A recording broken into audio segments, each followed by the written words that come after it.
यूं लगता है जैसे उसके प्रेम में डूबी जाती। नमस्कार, स्वागत है आप सभी का हमारे खास कार्यक्रम में। मैं हूं आपके साथ ज्योति सिंह। आज के इस कार्यक्रम में मैं आपकी मुलाकात करवाने जा रही हूं एक ऐसी शख्सियत से जो केवल लेखन में ही रुचि नहीं है, टीवी में भी रुचि है। और सबसे बड़ी बात है कि कविता लिखना और पढ़ना, शायरी करना, मतलब एक ही व्यक्ति के अंदर में बहुत सारी प्रतिभा जब होती है तो हमें लगता है कि हम उनका परिचय आपसे ज़रूर करवाएं। तो आज की हमारी मेहमान हैं रूबी मोहंती हैं। रूबी जी, बहुत बहुत स्वागत है आपका, जो कि वनिता की एडिटोरियल कोऑर्डिनेटर हैं। बहुत बहुत स्वागत है रूबी आपका। धन्यवाद ज्योति जी, और सभी को मेरा प्रणाम, बहुत बहुत प्यार। वैसे मैं आपको बताते चलूं कि 2000 से ज़्यादा आलेख, भेंट वार्ता, कवर स्टोरी और देश की अलग अलग पत्र पत्रिकाओं में लेखन रूबी जी करती रही हैं। साथ ही साथ उनका 2 कविता संग्रह भी पब्लिश हुआ। एक तो है ख्वाहिशों का मेन्यू कार्ड, नाम भी बड़ा सुंदर है, और दूसरा है मल्टीटास्किंग स्त्रियाँ। और सम्मान भी बहुत सारे मिल चुके हैं। तो मुझे लगता है कि बातचीत की शुरुआत मैं किस पहलू से करूं। शुरुआत में करती हूँ कि ये रुचि लेखन में कैसे हुई। वनिता की आप कोऑर्डिनेटर हैं एडिटोरियल, ये एक अलग पहलू है, लेकिन इसकी लेखन की शुरुआत कहाँ से हुई? क्या परवरिश के दौरान ही इसका रुझान था आप में? तो पापा जो हैं वो रिटायर्ड आईजी पुलिस रहे हैं, और जो कैंप होता था वो काफ़ी दूर होता था शहर से, और मुझे इसीलिए काफ़ी एकांत में रहना, नेचर के करीब रहना काफ़ी भाता था। तो मेरी जितनी कविताएं हैं या कहानियां हैं या गज़ल हैं, उसमें नेचर काफ़ी ज़्यादा आपने देखा होगा या सुना होगा। ये एक माहौल की बात हो गई कि आपको वो माहौल मिल गया, वैसे ही आपका मन ढल गया कविता कहानी की तरफ। जब हम किसी शख्सियत से बात करें, और ख़ास करके जब ऐसी शख्सियत हो जो कविता लिखती हैं, बोलती हैं, शायरा हैं, तो केवल बातचीत में करें तो वो मुझे लगता है वो रस नहीं आएगा। रूमी जी, तो थोड़ा सा आप मुझे कोई अपनी पसंदीदा कविता बताइए। वैसे तो आपकी बहुत सारी कविता संग्रह में छपती है, आर्टिकल भी बहुत हैं, तो कोई आपकी अपनी कोई कविता जो बहुत पसंद रही हो आपको, वो ज़रूर सुनाइए आप। कविता या शायरी मैं आपको सुना सकती हूँ। जैसे एक शेर है,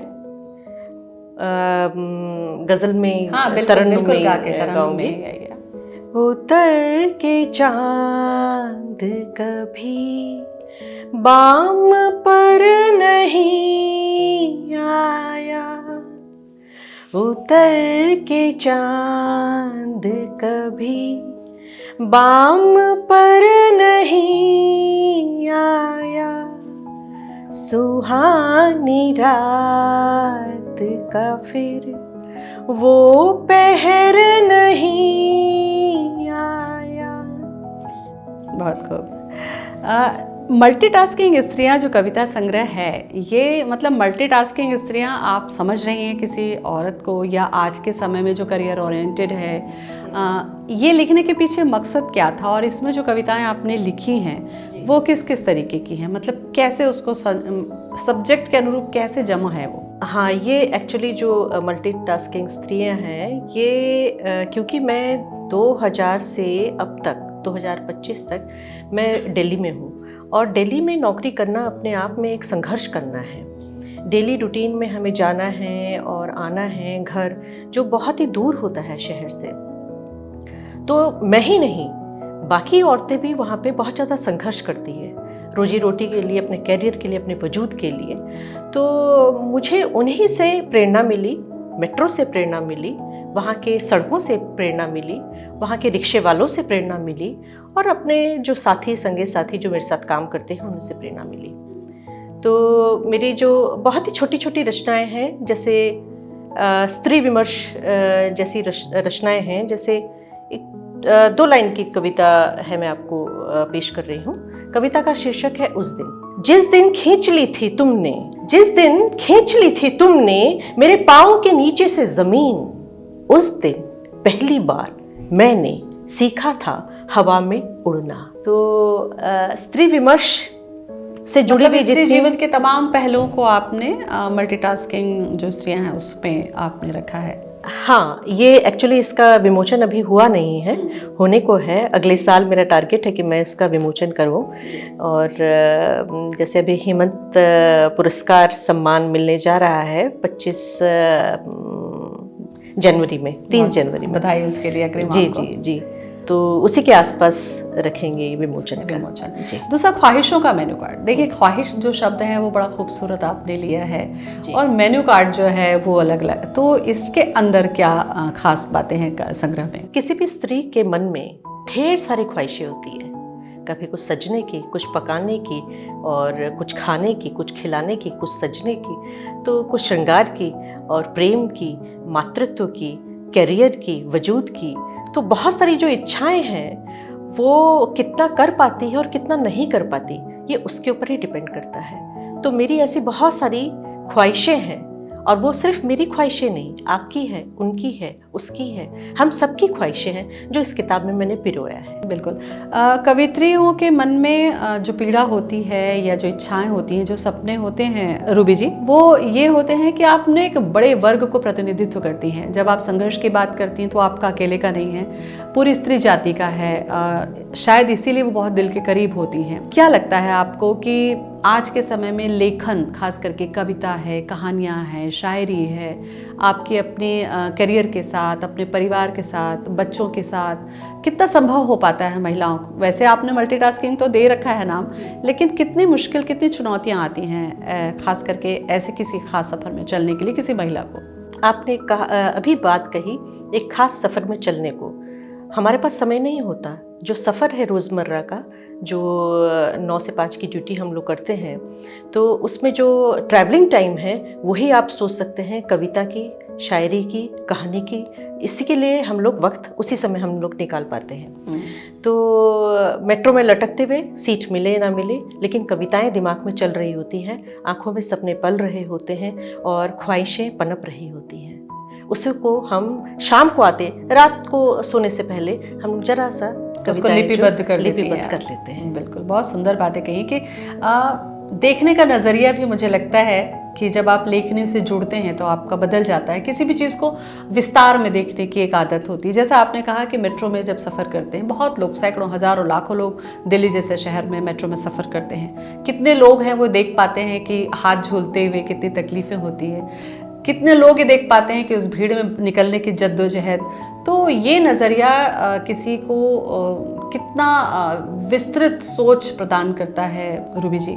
आपको लगता है कि पढ़ने से भी आपके अंदर में जो दृष्टि है उसका विकास होता है? आपने सही कही बात, लेकिन मेट्रो के बगल में जब कोई एक महिला आके बैठती है अपने सर पे हाथ रख के, तो शायद अगर आप उनसे बात करें, अगर आप अपना माइक्रोफोन हटा दें कानों से, और मोबाइल के स्क्रीन से अगर आप अपनी नज़र हटा दें और उस औरत से बात करें, तो एक कहानी निकल के आएगी उसके जुबान से, और वो जो कहानी है आप लिपिबद्ध कर सकते हैं और उसमें किरदार अपने निभा सकते हैं। तो हमारे इर्द गिर्द बहुत सारी कहानियाँ, बहुत सारे चलती फिरती कहानियाँ, जी जी जी, बहुत सारी कविताएं। बहुत सुंदर बातें आपने कही कि ज़रूरत है कि आप स्क्रीन से नज़र हटाइए और देखिए आपके आसपास ही न जाने कितनी यथार्थ कहानियाँ जो हैं आपके बीच में निकल रही हैं। अब थोड़ा सा इस टॉपिक से हम आगे हट जाएं। लेखन का दौर, जो आपने कहा कि प्रकृति पसंद माहौल मिला, वो आप लिखती चली गई, कविताओं का संग्रह भी आपने लिखा। आज के समय में वनिता की, जब आप एडिटोरियल कोऑर्डिनेटर हैं, मैगजीन का एक दौर हुआ करता था रूबी जी, आपको याद होगा जब हम कॉलेज में पढ़ रहे थे उस समय लिखने का भी हमें शौक होता था कि हमारा आलेख फला पत्रिका में छप जाए। क्या आपको लगता है कि सोशल मीडिया का इतना विस्तार हो जाने के बाद में क्या मैगजीन, पत्र, पत्रिकाएं, जो पेपर्स हैं, क्या उनका अस्तित्व कम हो रहा है? क्या लिखने और पढ़ने की प्रवृत्ति युवाओं में कम हो रही है? क्या ऐसा महसूस किया आपने? आप सिर्फ युवाओं के नज़र से मत देखिए, जो महिलाएं हैं जो घर में पढ़ती थी, काम करती थी, बच्चे पालती थी, उनका भी नज़रिया टुवर्ड्स लाइफ एकदम चेंज होने लगा है। वो ज़्यादा से ज़्यादा समय स्क्रीन पे बिताने लगी हैं। आजकल लोग जो टीवी देखते थे पहले, वो टीवी भी नहीं देख रहे हैं, मोबाइल में सबसे ज़्यादा समय बीत रहा है।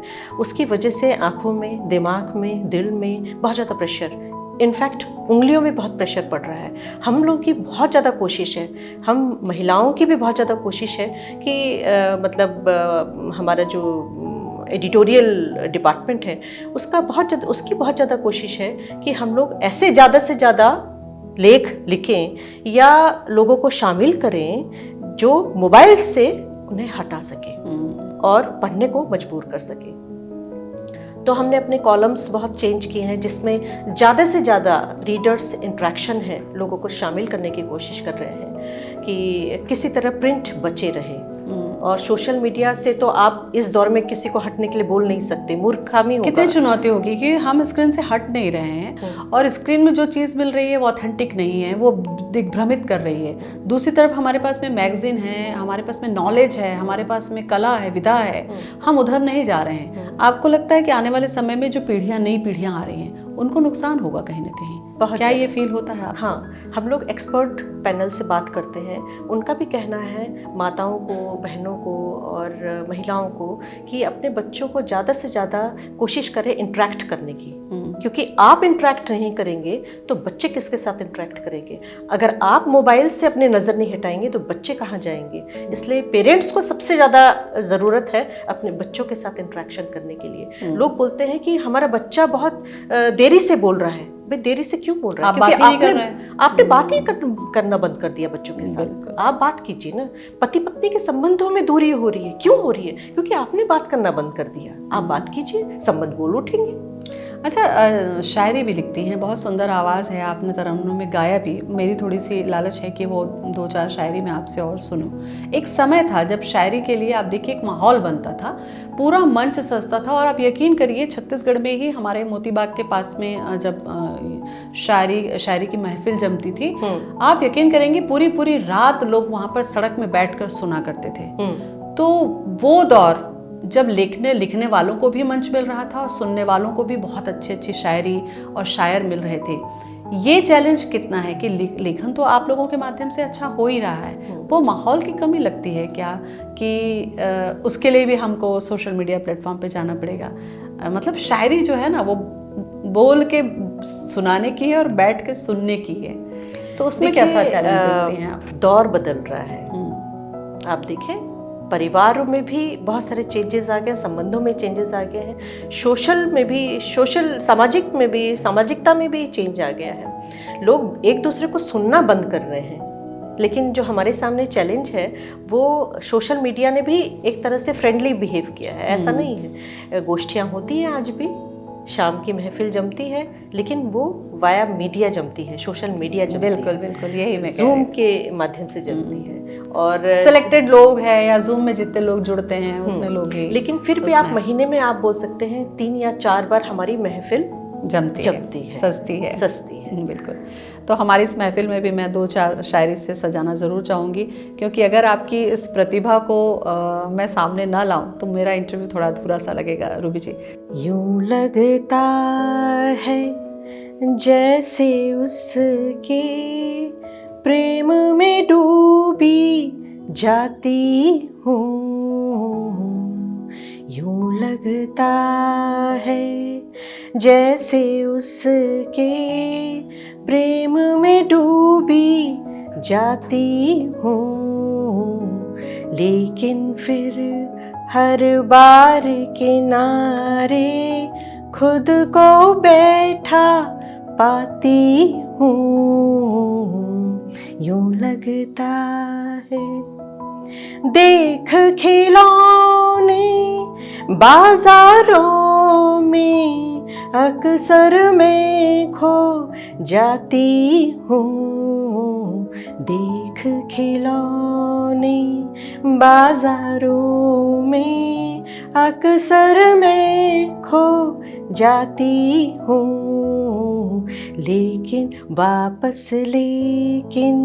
अपनी गुड़िया से ही दिल बहलाती हूँ, यूं लगता है। बहुत सुंदर, बहुत सुंदर, बहुत सुंदर। आपने कविता भी और शायरी भी की और बहुत अच्छी बातें आपने कही, क्योंकि एक जो कवि है, जो कवित्री हैं, उनकी एक जिम्मेदारी और भी हो जाती है कि वो समाज को सही दिशा दें। उसकी दिशा में आप अपनी पत्रिका के माध्यम से बहुत अहम रोल निभा रही हैं। बहुत बहुत शुक्रिया आपका हमसे बातचीत करने के लिए रूबी जी, बहुत बहुत शुक्रिया ज्योति जी। नमस्कार। नमस्कार।